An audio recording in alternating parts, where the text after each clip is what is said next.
খানিকক্ষণ আগেই গান্ধী মূর্তির পাদদেশে ঋতব্রত বন্দ্যোপাধ্যায়ের যে শিবির, সেই শিবিরের মঞ্চের প্রস্তুতির ছবি তুলে ধরছিলাম আমরা।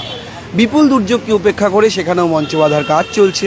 ঠিক অন্যদিকে এবার যে নজিরবিহীনভাবে তৃণমূল কংগ্রেস যে একাধিক সমাবেশ হচ্ছে, তার মধ্যে অন্যতম সমাবেশ মমতা বন্দ্যোপাধ্যায়ের ডাকে, অর্থাৎ কালীঘাট তৃণমূলের ডাকে শহীদ সমাবেশ, এবং সেই সমাবেশের মঞ্চ কিন্তু ইতিমধ্যেই বাঁধার কাজ শুরু হয়েছে।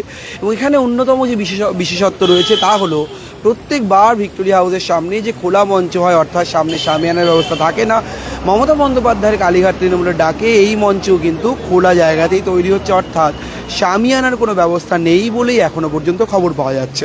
আমি যেমন দেখাচ্ছিলাম গান্ধীমূর্তির পাদদেশের ছবিটা, শুভজিৎকে বলবো সেই ছবিটা আরেকবার দেখাতে। সেরকমই এক ছবি, একেবারে মিস্ত্রিরা রয়েছেন, যারা ডেকোরেটরের লোকজন রয়েছেন, কর্মীরা রয়েছেন, তারা সেই মঞ্চ বাঁধার কাজ করছেন। এবং একেবারে বিড়লা তারামণ্ডল, সেই বিড়লা তারামণ্ডলের কাছের যে রাস্তা, সেই রাস্তার পাশে সেই মঞ্চ বাঁধার কাজ ইতিমধ্যেই চলছে। এবং জোর কদমে বৃষ্টি দুর্যোগকে উপেক্ষা করে সেই কাজ কিন্তু চালাচ্ছেন কর্মীরা। এবং সর্বতোভাবে যে তাৎপর্যপূর্ণ যে বিষয়টি, তা হলো এবারই বোধহয় প্রথম শহীদ দিবসে, প্রায় কয়েক দশক ধরে যে শহীদ দিবস পালন করে তৃণমূল, সেই শহীদ দিবস কংগ্রেসের সময় মমতা বন্দ্যোপাধ্যায়ের আন্দোলন এবং শহীদ দিবস, সেই শহীদ দিবস তৃণমূল পালন করে। এবং সেই শহীদ দিবস শুধু 21শে জুলাই নয়, নন্দীগ্রাম থেকে শুরু করে একাধিক ঘটনার যারা শহীদ, সেই শহীদ পরিবারের সদস্যরা উপস্থিত থাকেন। এবং সেই উপস্থিত থাকাতে এবং যে বিষয়টি বারবার করে উঠে আসে তাৎপর্যের বিষয়, তাহলে এবছর তৃণমূলের অন্দরে যে টানাপোড়েন এবং তৃণমূলের অন্দরে যে কলহ, অর্থাৎ কে নব তৃণমূল, কে পুরনো তৃণমূল, কে কালীঘাট তৃণমূল, কে ঋতব্রত বন্দ্যোপাধ্যায়ের তৃণমূল, কে কার দিকে, সেই সমস্ত প্রশ্ন এবং টানাপোড়েনের মধ্যে কিন্তু এই মঞ্চ বাঁধার কাজ, অর্থাৎ দুদিকে দুটি হাইকোর্টের নির্দেশে ইতিমধ্যে বিড়লা তারামণ্ডলের পাশে তৃণমূলের এই জায়গাটি নির্দিষ্ট করে দেওয়া হয়েছে, সেখানে মঞ্চ বাঁধার কাজ চলছে। অন্যদিকে গান্ধী মূর্তির পাদদেশের ছবিটা আমরা দেখাচ্ছিলাম, গান্ধী মূর্তির পাদদেশে সেখানেও কিন্তু একই রকম প্রস্তুতি চলছে। অত্যন্ত তাৎপর্যপূর্ণ ছবি আমি সুবিধ করে দেখাতেই সামনের ছবিটা, একেবারে মঞ্চের সামনে কিন্তু যে মমতা বন্দ্যোপাধ্যায়ের ছবি দেওয়া, অর্থাৎ শহীদ স্মরণ, শহীদ দিবস উপলক্ষে যে ছবি দেওয়া, যে পোস্টার, ব্যানার, ফেস্টুন, সেই সমস্ত দেখা যায় প্রত্যেক বছর, সেই পোস্টার ব্যানারের কিন্তু এখানে আধিক্য দেখতে পাচ্ছি আমরা। যেখানে লেখা রয়েছে অমর 21শে জুলাই শহীদ স্মরণে বিড়লা প্লাটিনিয়াম চলো বলে লেখা হয়েছে। প্রত্যেকবার ধর্মতলা চলো লেখা হয়, এবছর ধর্মতলায় শহীদ সমাবেশ হচ্ছে না। সেখানে অত্যন্ত তাৎপর্যপূর্ণভাবে মমতা বন্দ্যোপাধ্যায়ের যে ছবি, সেই ছবি কিন্তু রয়েছে এখানে। অভিষেক বন্দ্যোপাধ্যায়ের কোনো ছবি নেই। গত কয়েক বছর ধরে শহীদ দিবসে যে সমাবেশ হয়, সেই শহীদ স্মরণে যে সমাবেশ ধর্মতলা ক্ষেত্রে কিন্তু অভিষেক বন্দ্যোপাধ্যায়ের ছবির একটা আঁচ থাকে।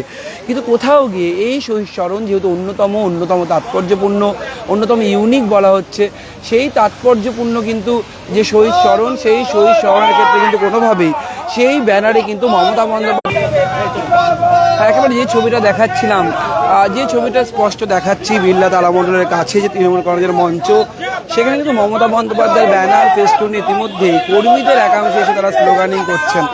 অর্থাৎ এই মুহূর্তে যে কর্মীদের স্লোগানিং এবং মোটামুটি মমতা বন্দ্যোপাধ্যায়ের নাম করে কিন্তু যে স্লোগানিং তা শুরু হয়েছে বিড়লা তারামণ্ডলের সামনে। অর্থাৎ কোথাও গিয়ে একদিকে ঋতব্রত বন্দ্যোপাধ্যায়ের শিবির, সেই শিবিরের যে শহীদ দিবসের সমাবেশ, এবং ঠিক অন্যদিকে বিড়লা তারামণ্ডলের কাছে যে শহীদ দিবসের সমাবেশ, সেই সমাবেশকে ঘিরে কিন্তু এক অন্য রকমের তাৎপর্যের ছবি কিন্তু দেখতে পাচ্ছি। এবং মঞ্চের যে প্রস্তুতির ছবিটা, সুজিতকে বলবো সেই ছবিটা দেখাতে, একেবারে মঞ্চের যে ছবিটা দেখাতে বলবো, যেখানে কিন্তু ইতিমধ্যেই কর্মীরা তারা কাজ করছেন। এবং কর্মীরা শুধু কাজ করছেন না, তারা কার্যত একেবারে শেষ মুহূর্তের প্রস্তুতি, অর্থাৎ ডেকোরেটর কোম্পানি যারা কর্মী, যারা এই মঞ্চ বাঁধার কাজ করছেন, শেষ মুহূর্তের প্রস্তুতি তারা করছেন। এবং সেই কাজের সঙ্গে সঙ্গে সামনে একটা কর্মীদের একাংশের ভিড় জমেছে। আমি কয়েকজনের সাথে কথা বলার চেষ্টা করি, যারা রয়েছেন কথা বলার চেষ্টা করব, তারা ঠিক কি বলছেন। এই মমতা বন্দ্যোপাধ্যায়ের ছবি দেয় বছর অভিষেক বন্দ্যোপাধ্যায়ের ছবির কোনো আঁচ পাচ্ছে না কেন? সেটা এবার ডিসিশন এটা নেয়নি দলের জন্য, এটা দিদি যেটা ভালো মনে করেছে সেটাই করেছে।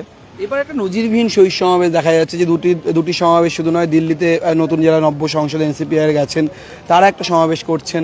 ঋতব্রত বন্দ্যোপাধ্যায় একটা বিরাট মঞ্চ গান্ধী মূর্তির পাশে, সেখানে আপনাদের জেলার একাধিক নেতা তারা জমায়েত করবেন বলছেন। দিদি মমতা বন্দ্যোপাধ্যায় কালীঘাট তৃণমূলের ডাকে এখানে সমাবেশ চলছে। এই পুরো সমাবেশ যেখানে কি কনফিউশন ক্রিয়েট করছে আপনাদের মধ্যে, নাকি তৃণমূল মানেই মমতা বন্দ্যোপাধ্যায়? সেই তৃণমূলটা কোন তৃণমূল আপনারা মানছেন? দেখুন, আমরা দিদির সঙ্গে ছিলাম, আছি, থাকবো। যে যতই আসুক, আর কেউ সিপিএম থেকে এসে একটা সংগঠন চালাবে, আমাদের দলের নেতৃত্ব দেবে, ওই রকম মানে বেঈমান গাদ্দারের সঙ্গে আমরা ছিলাম না। একেবারে যে আমি কে বেঈমান কে গাদ্দার সেই প্রশ্নে যাচ্ছি না। আমি জানতে চাইছি, ঋতব্রত বন্দ্যোপাধ্যায়দের কথা ছেড়েই দিলাম, আমি জানতে চাই বন্দ্যোপাধ্যায়রা না, এই দায়িত্ব আপনাদের দলেরই কেউ না কেউ। দল কিভাবে দল এরকম পরিস্থিতির মধ্যে পড়েছে, কেউ সুযোগ সুবিধা ভোগ করতে এখন যদি অন্য দলে চলে যায় বা নিজেরা আলাদা মদন মিত্ররাও বলছেন অভিষেক বন্দ্যোপাধ্যায়কে হুমকি দিচ্ছেন যে তুমি চুপ, তুই আমাকে মদন মিত্র কি বলেছে আমরা শুনতে চাই না। মদন মিত্রর বাড়িতে ইডি ঢুকে গেছে, ওনার বউকে, ওনার মেয়েকে, ওনার ছেলেকে ইডি তলব করেছে। তার সেই প্রস্তুতি কিন্তু চলছে। অর্থাৎ সব মিলিয়ে মমতা বন্দ্যোপাধ্যায় শহীদ স্মরণের ব্যানার এবং তার ছবি দেওয়া ব্যানার এবং কোথাও গিয়ে এই যে মঞ্চ বাঁধার কাজ, সেই বিষয়টা কিন্তু অন্যরকমভাবে তাৎপর্য পাচ্ছে এবং গান্ধী মূর্তির পাদদেশে যে মঞ্চ বাঁধার কাজ চলছে, অন্যদিকে দিল্লিতে সমাবেশ হওয়ার কথা।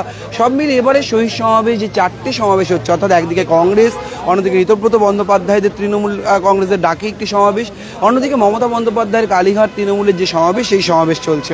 এবং অন্যদিকে এনসিপিআই যারা রয়েছেন, সদ্য যারা যোগ দিয়েছেন অন্য দলে সাংসদরা, তাদের ডাকে একটি রাজঘাটে একটি সমাবেশ হওয়ার কথা। অর্থাৎ এবছর নজিরবিহীনভাবে 21 জুলাইকে কেন্দ্র করে চারটি সমাবেশ কিন্তু রাজনৈতিকভাবে বাকবিতণ্ডা অন্যরকম কোনো পরিস্থিতি তৈরি করে কিনা সেদিকে নজর থাকবে সকলেরই। ক্যামেরায় শুভজিৎ মুখোপাধ্যায় এবং সুমন দাসের সঙ্গে রমেন দাসের রিপোর্ট, সংবাদ প্রতিদিন।